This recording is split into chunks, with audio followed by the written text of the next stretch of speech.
watching the Scottish Football Zone with all the build-up and reactions.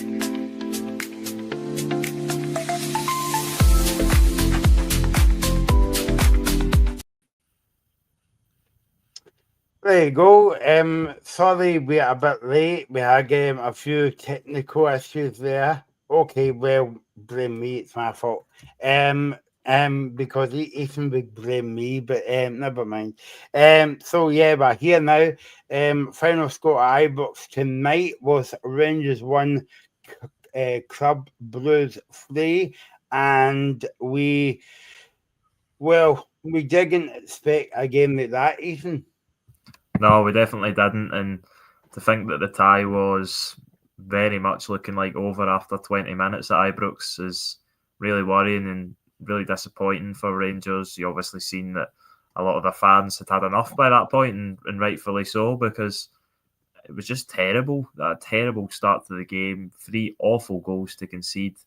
And in Club Brugge, I think I touched on this in the last two sort of rounds against Panathinaikos and Victoria Pilsen. When they get to this stage, the playoff round, the teams they could have played against, like Club Brugge, when you give them chances, like Rangers did, and they weren't exactly easy chances on the plate, but when you've got quality, they'll take the chances, and that's exactly what they did. And they were on the easy street in that first half. Rangers couldn't get near to them at all.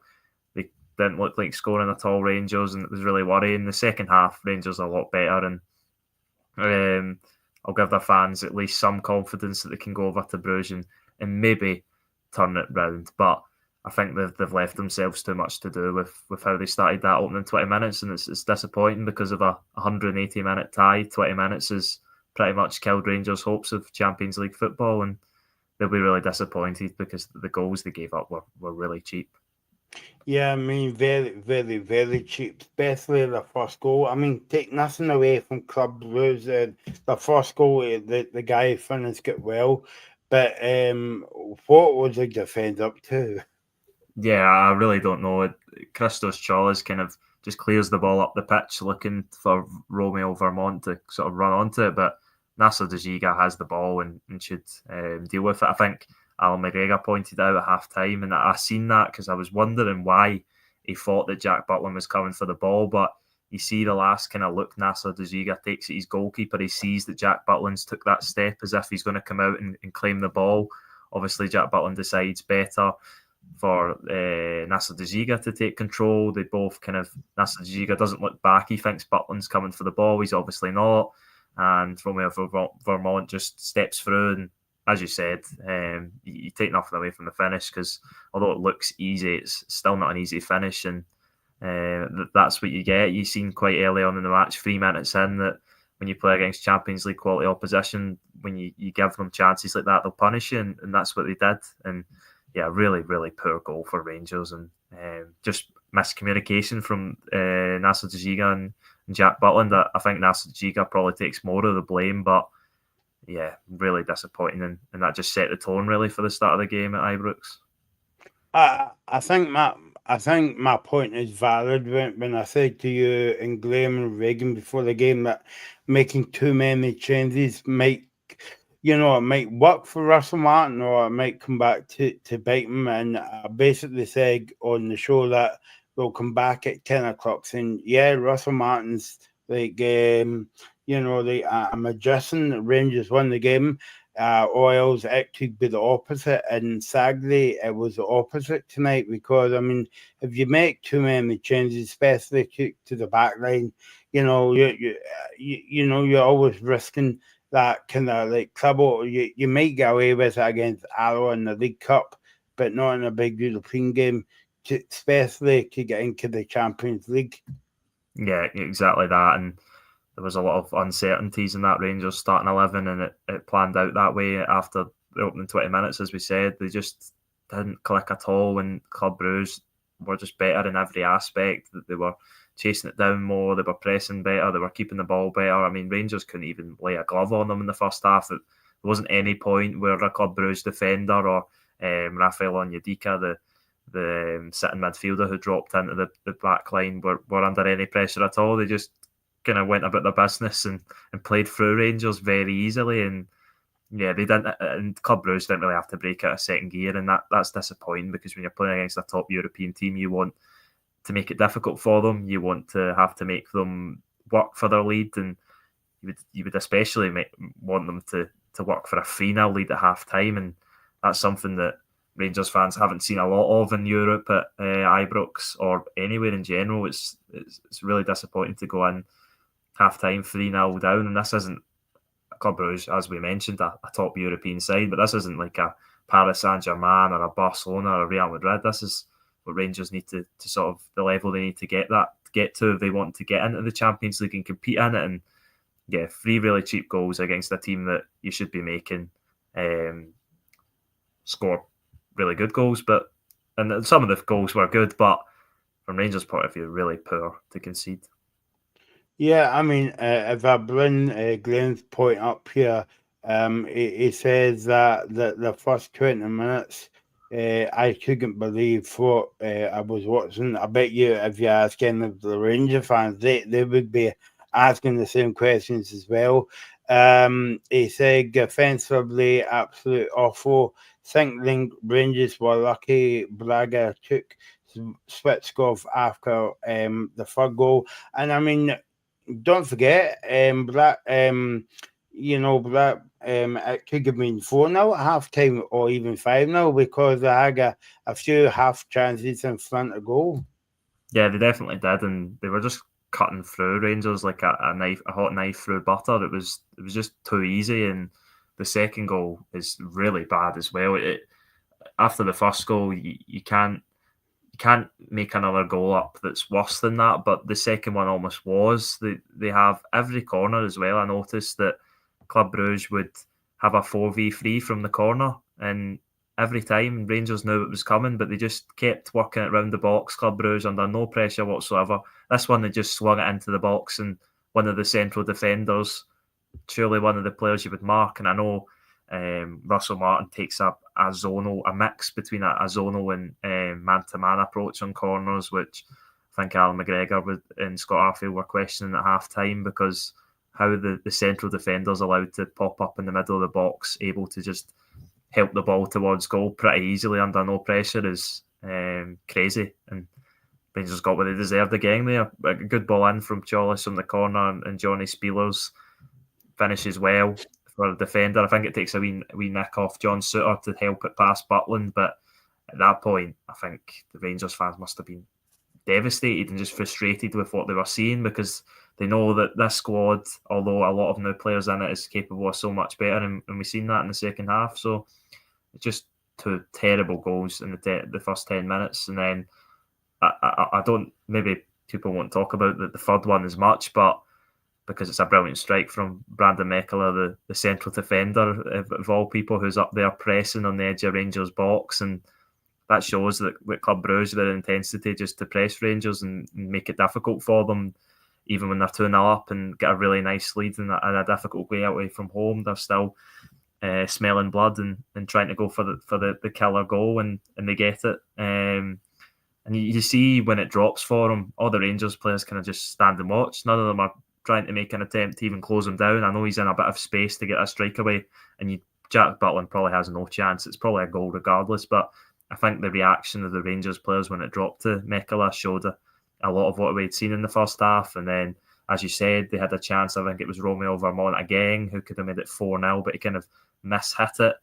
Mm-hmm. But as Graham, I think, it touched on in the comments, after they scored the 3 goals, Club Brugge kind of sat back and went, well, our job is done here. We just need to hold on to this lead. We would have been happy leaving Ibrox with a lead, but the fact we're 3-0 up after 20 minutes, they must have felt that they were in dreamland with the luck of the goals they had, and they must think that Glasgow's a lucky place, because the last time they went to Glasgow, they were handed a goal. It was an own goal when Cameron Carter-Vickers passed it into his own net. So fun travels to Glasgow for Club Brugge. Yeah, I must admit, I've never saw a kind of weirdest own goal like that in my life, because I remember I was at the game that night, and I couldn't believe what I was seeing. You know, I think the ball was in the back of the net before I kind of realised, you know, it was one of these kind kind of moments as well. But like obviously we'll go on to talk about Rangers. Was claiming for a penalty, but I think it was more of clutching at straws at the end of the game, and it was in injury time as well. I think it was so. It would make a wee bit of a difference. That would have been 3-2 as well. But and obviously Glenn made the comment about this Mikey Moore, but the sub, and obviously Lyle Cameron as well when they came on. Too little, too late. But they kind of they kind of make a couple of half chances for Rangers, and you would have said, well, if they would have came on earlier, it might have been a bit of a different story, but if buts and maybes as well. But I mean, yeah, I mean the possible start, because I know that I say every week on the show that when a Scottish team goes away at home in Europe, or maybe like Falkirk coming to Ibrox or Parkhead, the first 10 minutes is usually crucial to keep it tight. I mean, Brendan Rodgers spoke at the Falkirk game at the weekend, and they were saying that 5 minutes is a spell for us that we want to keep a clean sheet and go from there. But I mean, for Rangers at home tonight in front of 50,000, keep it tight for 20 minutes or 10 minutes or whatever, but not maybe like 6 minutes into the game. Yeah, exactly that. And that's what I think that's becoming a lot of managers' philosophy, is that starting the game gives you such an advantage. I don't know if you've seen it, but it seems to be emerging it's almost as if it's a new kickoff strategy when they roll the ball back to the midfielder, and the team kicks it as long as they can out for a throw in, and the other team's half, just to get up the pitch. I remember Neil Lennon done it at Ibrox a few years ago. And it does, because you get on top of your opponent, you get to press them, make it difficult for them. But yeah, I mean, Club Brugge didn't really have to put Rangers under much pressure at all to get their 3 goals. Of course, there's good pressing involved in them, especially the first and third goal, but just too easy. And at this level, when you're playing against a Champions League level team, you can't be afforded those sort of errors. And Rangers just didn't have enough performers on the day that turned up, and maybe Russell Martin will look at his team selection and think that he got some of those selections wrong, because I think there was a lot of empty jerseys tonight for a long periods of that game. Yeah, and you can't afford that, especially at this level in the Champions League. But like, I'm looking at the team now that you gave us when we came on air and tonight, and I think maybe like 3 out of the 3 out of that team maybe had half pass marks, like Raskin, and obviously Danilo got to go in, Roswell as well, and obviously when we're talking about chances, he had a free kick in the first half, just went by the post. But apart from they kind of 3 men, and obviously Butland as well. Yeah, a lot of it was passing just tonight. Yeah, exactly that. And I think most of the players, as you said, they've kind of put in little stints of good play, but not enough of them consistent and getting pass marks, I would say, over the 90 minutes. The 3 that I sort of picked out from that starting 11 is ones that I really thought done well for themselves. I thought John Souttar, he was obviously part of the defensive, not directly part of, but he was part of that defence that conceded the goals at the start of the game. But I think some of his work in the second half, defensive work in the second half, he cleared a lot of stuff at the front post. So he was decent at that point. But again, that's a half match. I thought to be chucked into an occasion like this on your debut, I thought Jayden McGoma, for a 19-year-old, I thought he was okay. He didn't have his best game, but he looked bright going forward, and obviously puts in a really nice cross for Danilo's goal, which in fact was Rangers' only shot on target. So they had more possession than Club Brugge, more shots and more expected goals, but that was their only shot on target, and obviously led to the goal Danilo does well to find himself in that space. But I think especially down the right-hand side, Oliver Antman looked a shadow of the player we've seen against Victoria Poulsen a couple of weeks ago in his debut. Mohamed Diamande was really poor, I thought, especially. And Max Aarons had his points in the game where he was okay, but I think maybe next week and maybe even at the weekend, because the weekend's a must-win now for Rangers as well, that maybe James Tavernier comes back in for Max Aarons, because I think Max Aarons hasn't done enough to nail down that spot. And you even seen when James Tavernier come on for Jayden Magoma that Tavernier actually stayed out in left back instead of Max Aarons, which obviously shows that, like many Rangers fans, Russell Martin's not happy with the Max Aarons at left back experiment, and I think shows the clear areas of the squad that Rangers need to strengthen in before the window closes. Central defence, one of them, left back, one of them, and probably striker as well. And I think the standout player for me was Jedi Gassama. I think he was absolutely brilliant, especially in the second half. He was unlucky that goal never stood. I think they did get the right decision though. I think Mignolet, you could, despite Neil McCann's comments, I think you could quite clearly see that he had his 10 fingers on the ball just before Jedi Gassama got to it. So really fine margins, unfortunate.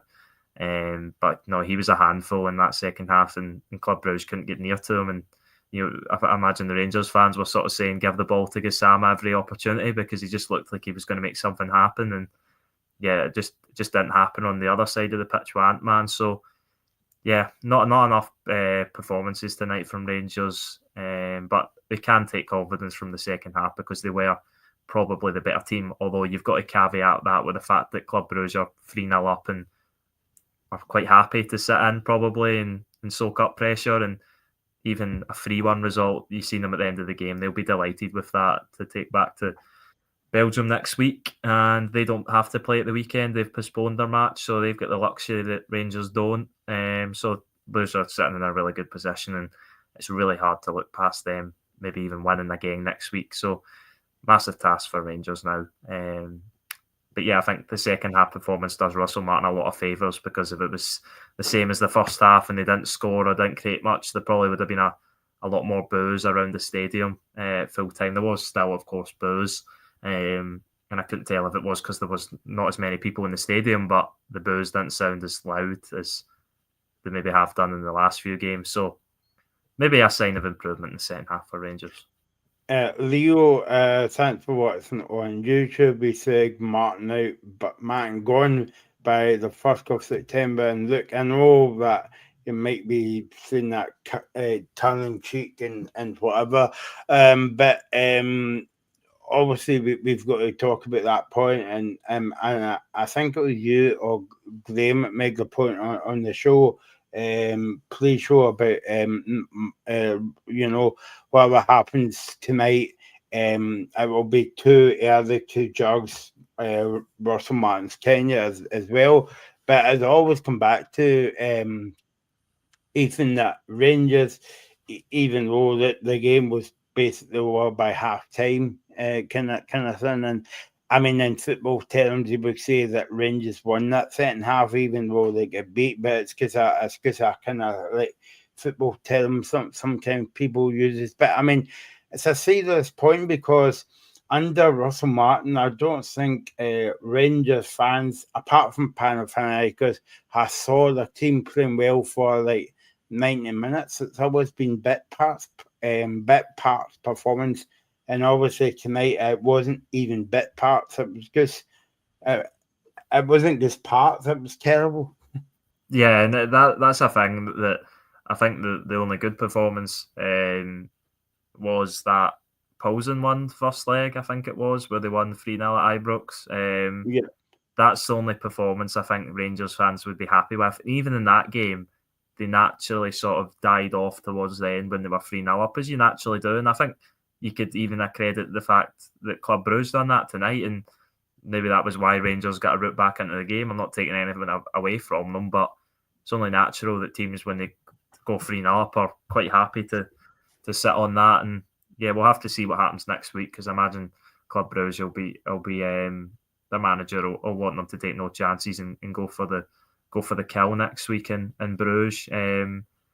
So yeah, Rangers. If Russell Martin, I think I said this at the start when he came in, there should be no expectation on Russell Martin to qualify Rangers for the Champions League because of some of the opposition like Club Brugge they could come up against. But the fact that he has started the domestic season so poorly and the performances haven't been there in Europe for the large part, he doesn't have credit in the bank to sort of let Champions League fall by the wayside. He needs to take every game like a cup final, and that needs to start going forward. St Mirren away at the weekend, Stephen Robinson and his players would have been licking their lips watching that first half. So that'll not be an easy game for Rangers. It never is going to St Mirren, and especially not when you're really low on confidence, you would imagine the Rangers squad is at the moment. Then they've obviously got the second leg. Then they've got Celtic to come. So two must-win games domestically, and I think they just need to show signs of progress in Bruges that they can compete with a team of this level, because in the Europa League there'll be teams of similar level to Club Brugge that maybe even teams of slightly lesser level would have punished Rangers on those errors tonight. Yeah, I think that if we do the show after the Celtic game at Ibrox, I think maybe we can judge Russell Martin as well, because you never know, he could be still in the Champions League. Miracles do happen, but also they can still be in kind of like European football as well. And I think Leo makes a point that I think it's Hearts. That'll be after the international break, because I'm sure after the Celtic game at Ibrox, I think there's an international break. But Right. but I think that's a time to judge him after these kind of, because Leo mentioned about St Mirren take Club Brugge, Celtic and Hearts. That's nearly half of the top 6 teams that they're playing, and everything. And I'm sure as a Hearts game, I think the Hearts game's away from home as well at Tynecastle. No, it is at home, but it'll still be a difficult game regardless. And then after that, this is obviously after the international break, as you mentioned, but a week after they play Hearts, straight off the back of that international break, they're home to Hibs in the League Cup. Then it's Livy away on that plastic surface. Then it's Falkirk away. There's no easy games for Rangers, especially when they're low on confidence. They don't seem like they can beat any team in the Premiership. And I imagine it'll come good and they'll turn it around. But yeah, I don't think Rangers fans will have much confidence going into playing any team in the Scottish Premiership. So yeah, really, really difficult. And they need to sort of, I don't even know what I could say to Russell Martin as to what he needs to do. He just needs to, I think he will just keep plugging away at the style he wants to play. And I think he needs to work out what players are going to play for him and maybe what ones aren't going to play for him. Because I think some of the performances tonight were just unforgivable. Some of the mistakes tonight were unforgivable. And yeah, I was really surprised he didn't make any subs at half time actually, but it seemed to work out. So that's why he's the football manager and I'm sitting on here talking. One thing Russell Martin could have done was phone his mummy at half time. I called in James on YouTube. Yeah, there's some press conferences that you listen to before the Champions League games or European games, and you think, well, why did you say that? Because it would come back to bite him. And I would imagine a lot of Celtic fans would have made mock videos on YouTube now about people phoning their mum as well. But yeah, there you go. A point that you make there, Ethan, about you're surprised that Russell Martin never went to his bench. Does that tell you how inexperienced that he is in European football?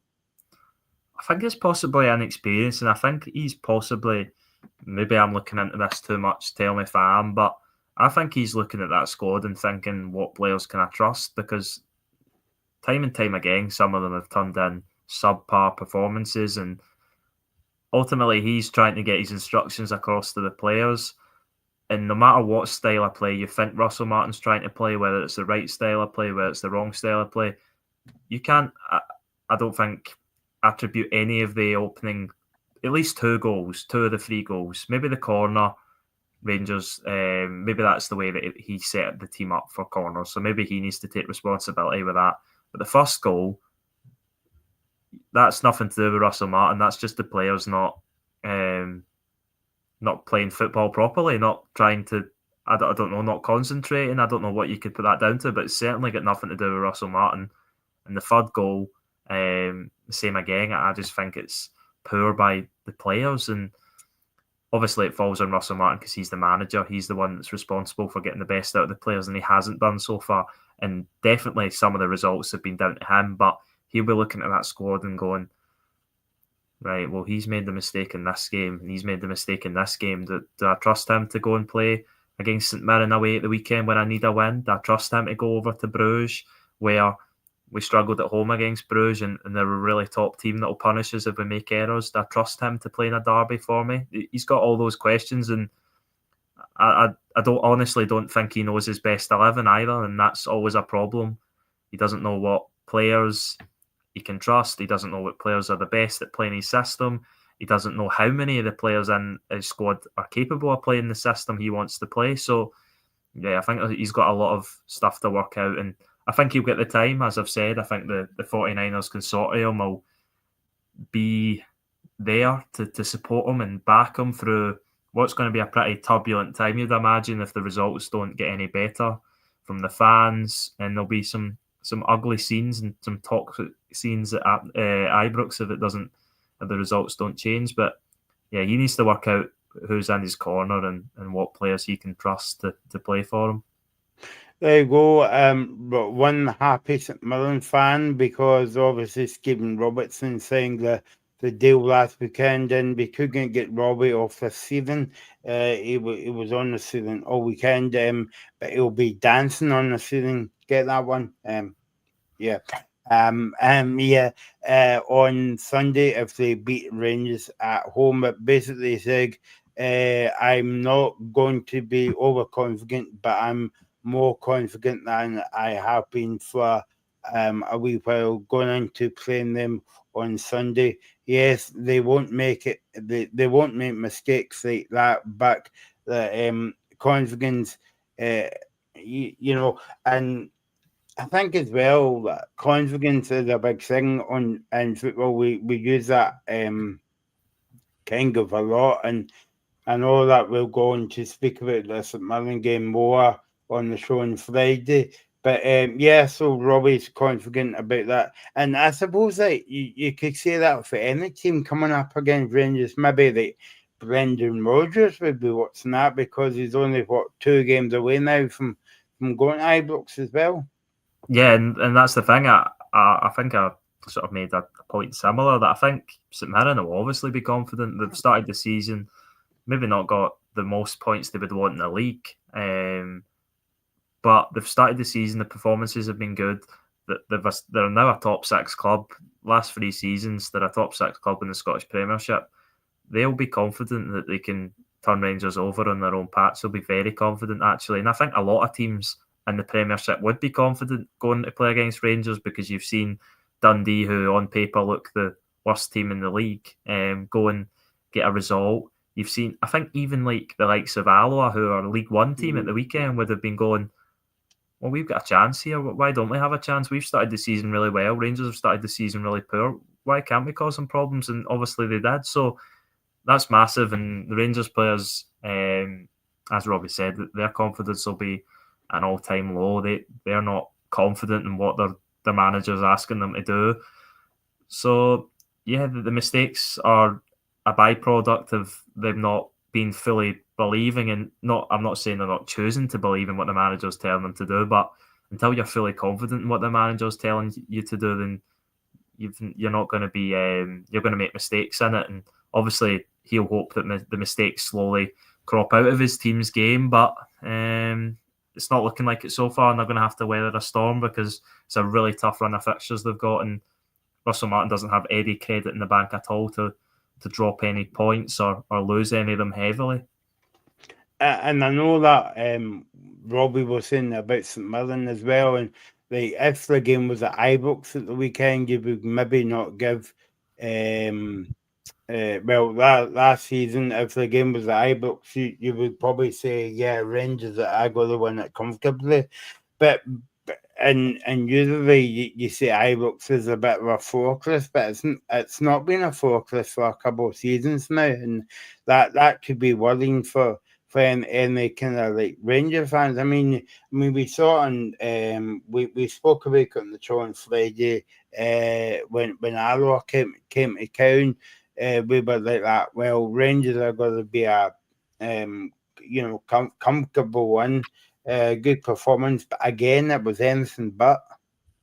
Yeah, exactly that. And they're just so easy to play against, it looks like. They're so easy to score against, and that's what a few of the people in the comments are saying. Robbie and Jamie are saying that the defence is awful. They just can't defend. They can't play the ball out. They're just not in any place at all to be confident about anything. Defensively, terrible. You can't concede the goals they did tonight. You can't concede 2 goals to a League One opposition like Alloa. No disrespect to Alloa, of course. But they can't play the ball out either. There's not anybody in that back line. John Souttar, I think, as I mentioned, I think he done his part in points tonight, but there's no one in that defence that I'm confident with on the ball. There's no one in defence that I'm confident is going to defend well as a unit, and it all starts from the defence.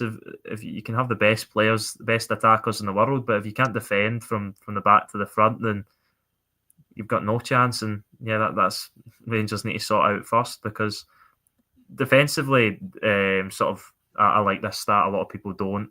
The expected goals tonight, they only conceded 0.88 expected goals, but they conceded 3 goals.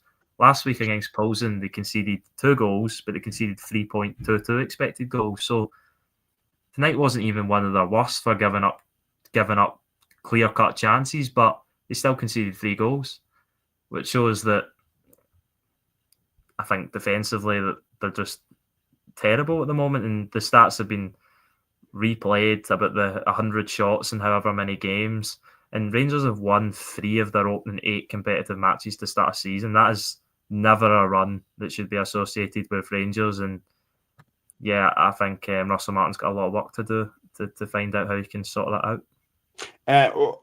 Let's jump into the second half then. Ethan, Rangers were a bit better in a way, and as I said, that Rangers basically won the second half, even though they get beat. I know it's a stupid saying, but we use that sometimes on football.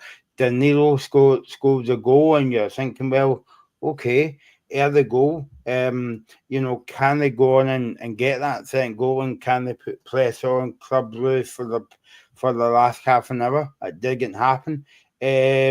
Rangers had a wee spell after that goal, but didn't really create much, and it wasn't until the subs came on that the game kind of, I wouldn't say changed very, very slightly, but I had a different feel to the game, and by that time you felt as though, yeah, Club Brugge were quite happy to go back home 3-1, or maybe they took the foot of the gas, but also as well, even we thought many times before that a team is 4-0 up, 3-0 up at half time, and half time basically gets in the way, and they come out in the second half and they concede a kind of daft goal. And Rangers got that goal tonight, and you're thinking, well, maybe 50,000 behind them and all the rest of it, but it wasn't to be. Yeah, and I think definitely it's only natural for teams that are 3-0 up to take their foot off the gas, as you said, and I think you could definitely make that point for Club Brugge.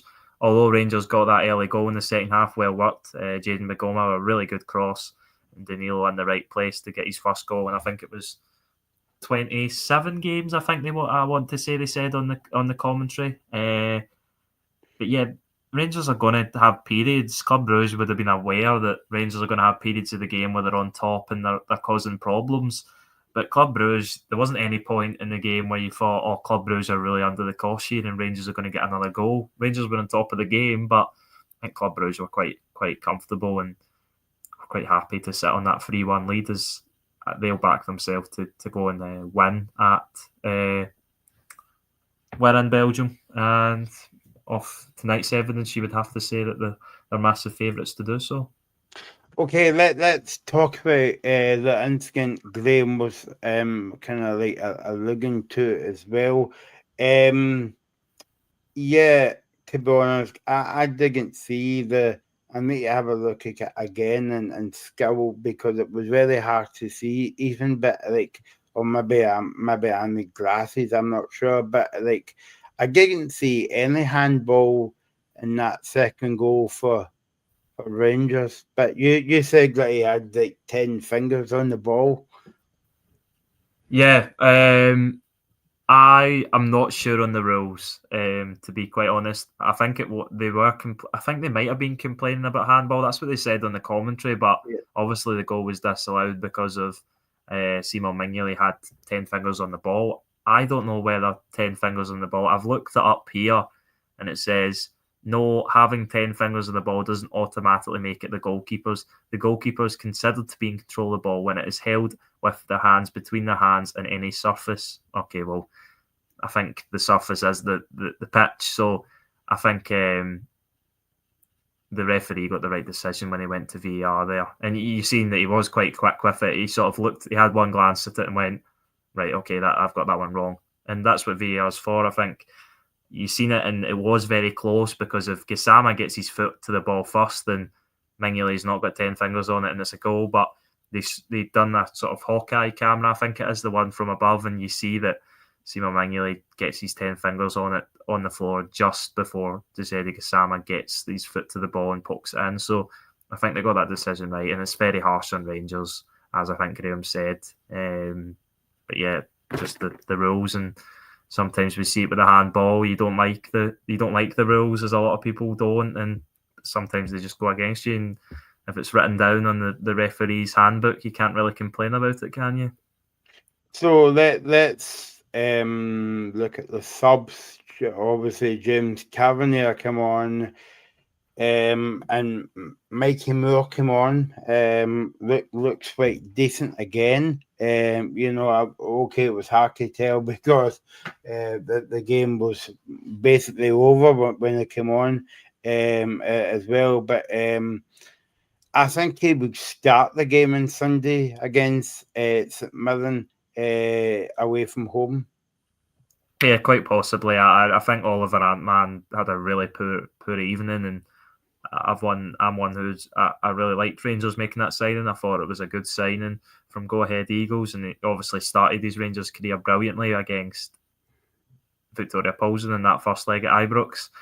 But yeah, he just was off it tonight, and when Rangers need that sort of player to pick up the ball and take on a few men, there was a few times he was cutting back and recycling the ball and stuff, whereas Giuseppe Gassama was really direct and taking on his fullback. And and I think the player that I picked out, there was probably a few standouts from Club Brugge, but the player I was really impressed with was Yakin Says, the young left back, the 20-year-old who moved to right back later on in the game and was up against Gassama, and Gassama nearly got that goal getting past him. But apart from that, Says I thought was solid. And yeah, I think you would have really liked the Club Brugge defence, as it was made up of 4 youth products, although Brandon Mekela's 32-year-old and made 500 appearances. He still came through the youth team.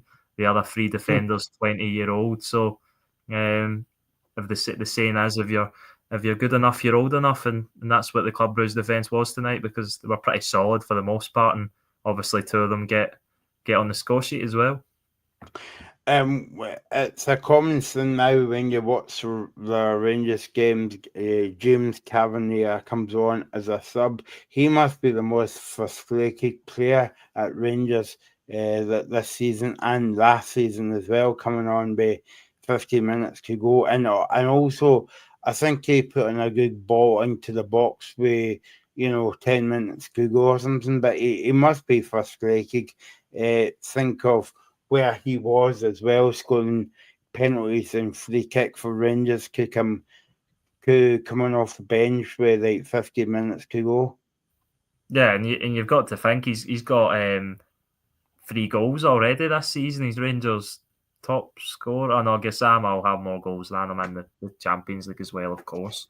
But James Tavernier, yeah, I think it is a little bit harsh on him, and I'm one that's maybe been a sort of supporter of if Tavernier's not up to it, then rotate him out. But I don't think Max Aarons has been up to it either. I don't think he's impressed. I don't think he's done enough to take the right back position off the captain, and he obviously played 90 minutes tonight, Max Aarons, when Jayden Ngoma went off. I'd imagine Ngoma's not fit to play 90 minutes, having not played a lot of pre-season.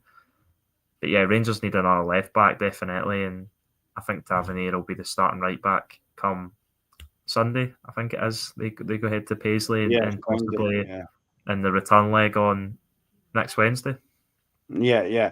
I think as well that when I said to you about Rangers made too many kind of like changes, and obviously you can afford to do that at home, but not on a European night. But I mean, looking at Mikey Moore and Lyle Cameron, I think they would be the only 2 changes you would have put in the starting 11.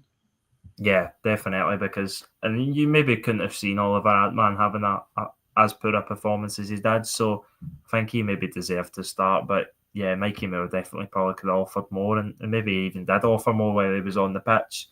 Lyle Cameron, again, I think he will be one that starts, and it was strange that he waited that long, 86 minutes, to bring him on, because that midfield dynamic of Joe Rothwell, Nicholas Raskin and Mohamed Diamande just doesn't seem to work, and Lyle Cameron gives you that legs and industry that maybe the other players don't. He does that sort of hard yards, running off the ball, making space, energy that none of the other players do, and he brings something different. All the other players are a bit sort of, what must I say, they're a bit more ball to feet, and whereas Lyle Cameron's that player that's going to run off the striker and stuff like that. So I think going forward, I would think that, and again, I'm not a manager, so I don't know, but just from watching what I've seen, I would prefer Lyle Cameron and Joe Rothwell and drop Raskin into an area where he's more involved, because playing in that number 8 role with Mohamed Diamande just doesn't go on the ball enough for me when he is and was Rangers' best player last season. Don't forget you can subscribe to our YouTube channel. Just look for the Scottish Football Zone on YouTube and hit that subscribe button, hit the wee bell, and also you can follow us on X as well. The details is at the top. This is the Scottish Football Zone. We'll be here tomorrow night watching the Celtic game, and Thursday night as well with Hibs and Aberdeen, and also we'll be as well staying on all the time because we'll be on Friday for the weekend preview as well.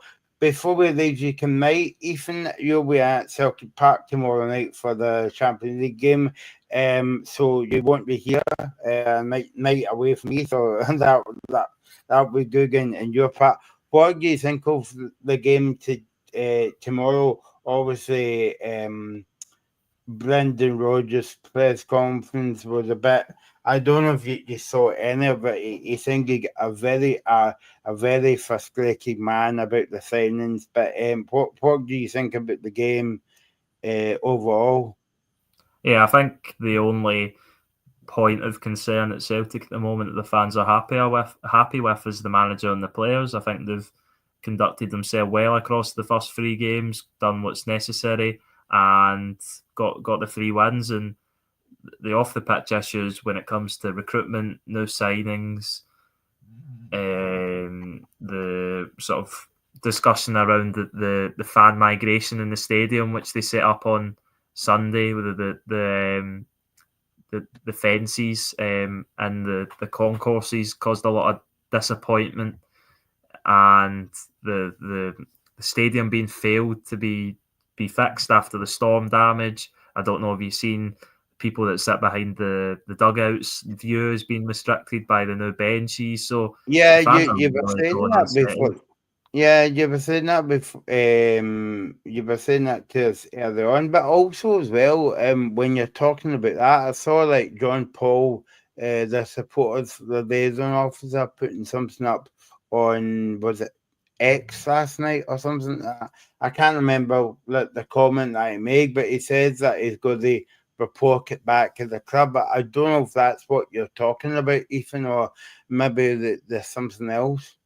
I think he was definitely going to report the things to do with the fences and the concourse to separate the stadium, because I think there was a lot of they were worried about fan migration into certain areas of the stadium. That's fair Right. enough. Obviously, Yeah. you can't have too many fans going into. I think the North Curve is where a lot of the fans like to be located, next to the Green Brigade, and obviously, safety reasons that can't happen. But the way it was communicated to the fans was atrocious, and a lot of the stewards I've heard didn't know much about it either. So yeah, just everything really at Celtic off the pitch is in a real terrible and worrying state for the fans. But on the pitch, the players and managers are doing their job, so you can't really complain. And yeah, I think fans should be confident going to Celtic Park tomorrow.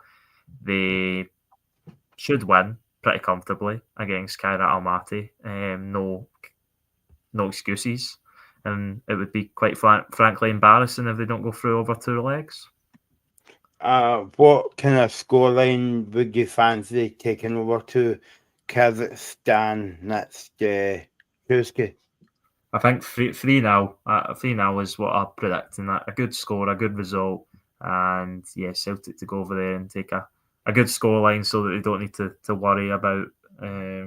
Well, obviously 3-0 can still be overturned, but you really can't imagine a team like that beating Celtic 3-0, and that would really be one of the biggest upsets in probably Champions League history. Although I got reminded the other day of when Sheriff Tiraspol beat Real Madrid at the Bernabeu. Or no, actually, it wasn't the Bernabeu. It was the Di Stefano training ground. I remember when Real Madrid Stadium was being redeveloped. So Oh yeah, Celtic don't want to be a part of that list, and yeah, they'll look to qualify, and they should do, because it would be the ultimate embarrassment if they didn't, quite frankly, and there would be I think there would be riots outside the ground if Celtic never get in. I think it is getting to that point with the frustration of the fans, and as you said, you could see with Brendan Rodgers' comments in the presser today that he's fed up of the questions being asked about the player recruitment, and of course that's what everyone's talking about. That's what the fans want to know, why the club aren't signing players, and obviously it's not all down to him,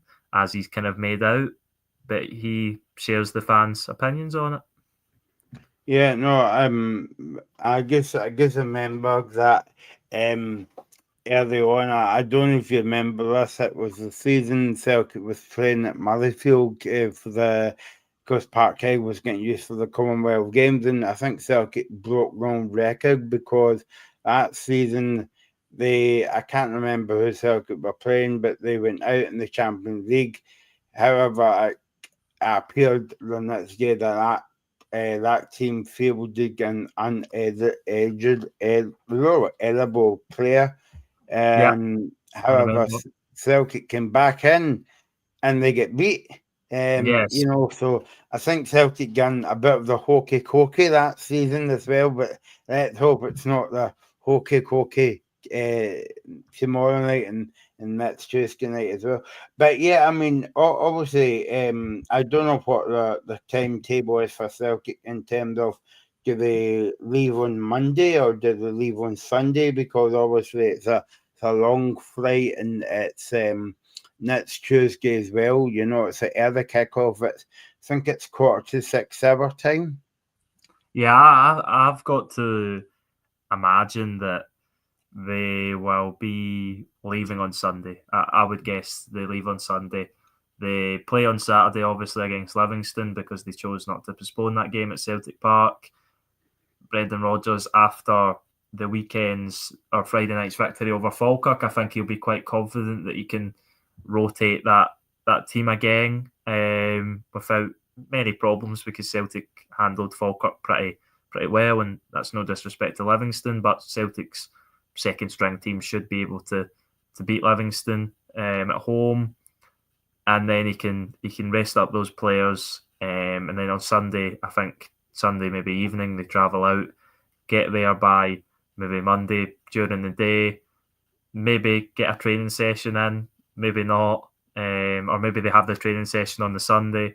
That's really interesting, but I think Cal McGregor said that they're going to stick to, they're going to go by the local time in Kazakhstan, because I think in Scotland camps in the past they've went by keeping it on UK time, so they went over and just ignored what the clocks say over there and just kept to the time back home, which I don't think worked very well, because I'm pretty sure Scotland get beat the time they went over there and done that. So yeah, it's really new there.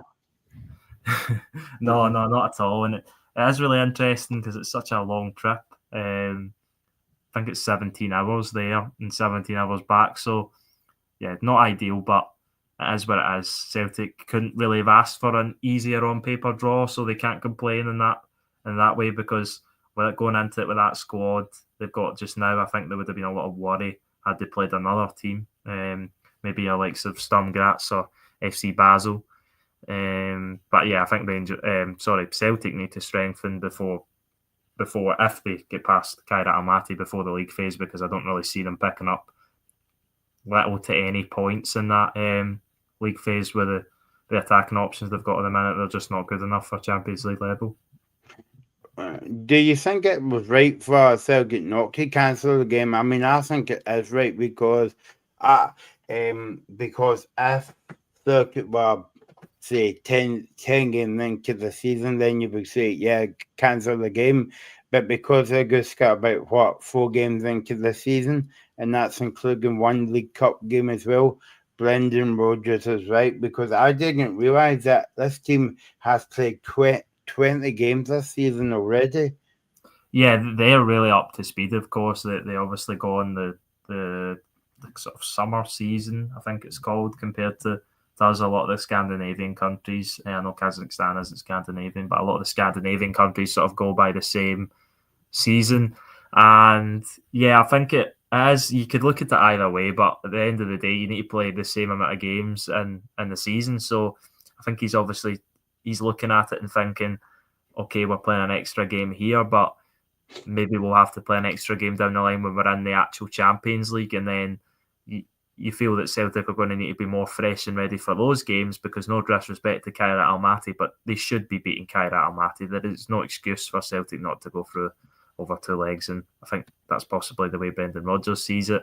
The other thing is, I think Aberdeen and Hibs, they look at it as they're the underdogs going into their 2 ties, so it's quite right that they postpone their matches and give themselves the real best chance of qualifying for the Europa League in Aberdeen's case, and the conference in Hibs' case. And then for Rangers, you can question why everyone's questioning why they looked like they were going to postpone the game and then brought it back on. A lot of people are saying it's because they didn't want to have the prospect of being 10 points behind Celtic. Other people are saying that it's because they wanted to serve Nasser Djigiga's suspension so he could play against Celtic. Although, based off Nasser Djigiga's performance tonight, then maybe it's not the worst thing if he misses the game against Celtic. So you don't know. But I think it kind of makes sense that Celtic play the game against Livingston. Although Livingston will be confident because they've started the season quite well. I know they lost at the weekend to Hibs, but I remember them getting results at Celtic Park and at home against Celtic in the past, so they'll be confident. There you go. We better go because the David Glaze fan club has just come in. Even that Leo says on YouTube, what a job David Glaze is doing at Easter Road. Sunshine on Leaf. Well, I don't know if it's sunshine where you are, but it's quite dark where I'm at the moment. Big Tech. There you go. So Ethan's away to Celtic Park tomorrow night. Enjoy the game. We'll be here for the build-up, 7:15, and then at 10 o'clock tomorrow night. And we'll be back on Thursday for Sir David Glaze, Hibs, and the Aberdeen game in European football as well. So, so thanks for watching the Scottish Football Zone. Don't forget to subscribe to the channel, Scottish Football Zone, on YouTube, and give us a wee follow on X as well. And we'll talk to you tomorrow night at 7:15. Thanks to Ethan for joining us tonight on the Football Zone. You're watching the Scottish Football Zone with all the build-up and reactions.